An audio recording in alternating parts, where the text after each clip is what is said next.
مسئلہ بیان کرتے ہیں کہ سجدہ سہو صرف فرض نمازوں کے ساتھ خاص ہے یا نفل اور سنت نماز میں بھی سجدہ سہو لازم ہوتی ہے۔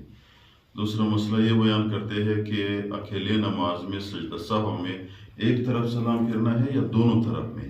امام تو دو طرف پھیرتے ہیں، ایک طرف پھیرتا ہے، اس لیے کہ اگر دوسری طرف پھیر لے تو مقتدی جب اٹھتے ہیں ایک دو رکعت اس سے رہ گیا ہے تو وہ پھر سلام پھیر لیتے ہیں تو پھر مسئلہ خراب ہے۔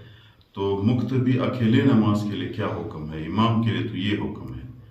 تو مسئلہ بتانے سے پہلے ہم لوگوں سے گزارش کرتے ہیں ہمارے چینل سبسکرائب کریں، ہمارے حوصلہ افزائی ہو جائے گی، آپ لوگ کا نقصان نہیں ہے۔ مسئلہ یہ ہے میرے بھائیوں کہ سجدہ سہو نماز کی غلطی کے ساتھ تعلق ہے، فرض اور سنت اور نفل نماز کے ساتھ اس کا تعلق نہیں ہے۔ اگر نماز میں آپ سے واجب رہ گیا، مثال کے طور پر پہلے اتحیات دو رکعتوں کے بعد آپ نے اتحیات پہ بیٹھنا تھا، نہیں بیٹھ گئے اور تیسرے کے لیے اٹھ کے کھڑے ہو گئے تو آپ پہ سجدہ سہو لازم ہے۔ خواہ یہ سنت نماز ہو، نفل نماز ہو، فرض نماز ہو، تہجد ہو، اوابین ہو، جو بھی نماز ہو، صرف نماز ہو تو آپ کے سجدہ سہو لازم ہے، فرض کے ساتھ اس کے تعلق نہیں ہے۔ دوسرا مسئلہ یہ ہے کہ سجدہ سہو اکیلے نماز میں بندے نے ایک طرف سلام پھیرنا ہے، دوسری طرف نہیں پھیرنا ہے۔ کیوں؟